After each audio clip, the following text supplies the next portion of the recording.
Okay, so now that we know our rise to find the grade between the water tank and the paint cemetery, what do we need to know now?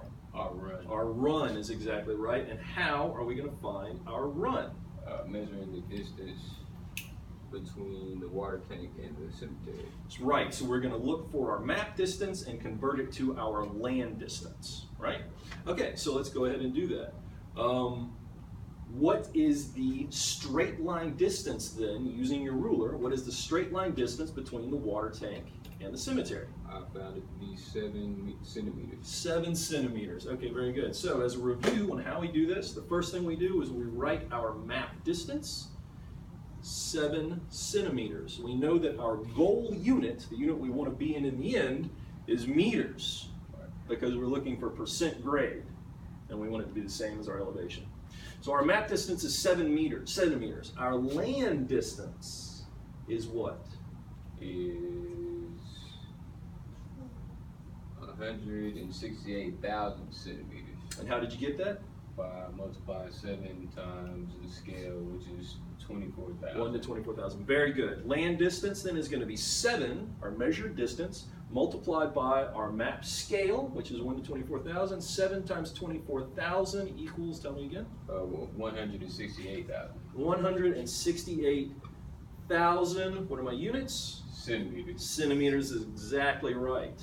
Are we done with this? No. Why not? You have to convert it to meters. Convert it to meters. How do we convert it to meters? If we have 168,000 centimeters, You can divide it by 100.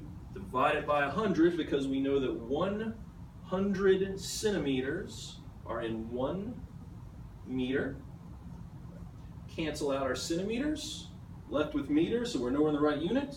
What is 168,000 divided by 100? Is 1,680 1,680 units? meters. Meters is right.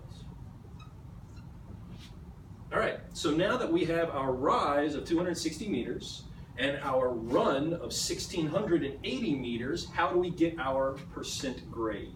You would divide the 260 by the 1680. 260 meters divided by 1680 meters equals 0.155. 0.155. What's the unit? Meters. There is no Oh, unit, got me. right? Because we crossed that out. Right. So 0.155, are we done? No. Why not?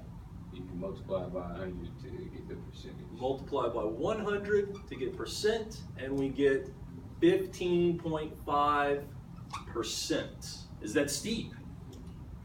That seems steep. That seems pretty steep. Look at your map. Does it make sense that it's steep between the water tank and the cemetery? Yes. Why? The water tank is 555 meters, 515 meters. Okay, but let's forget the numbers. Just take a look at your map. What pattern of contour lines do you see between the water tank and paint cemetery? They're really close together. They're really close together. Because they're really close together, it means that we're changing elevation quickly, which means that it would indicate we have a steep hill between the 2 points. So this is a good example of how to do percent grade. We've already given examples on how to do gradient, and maybe we'll do one more where we use a curved distance to find gradient in one more video.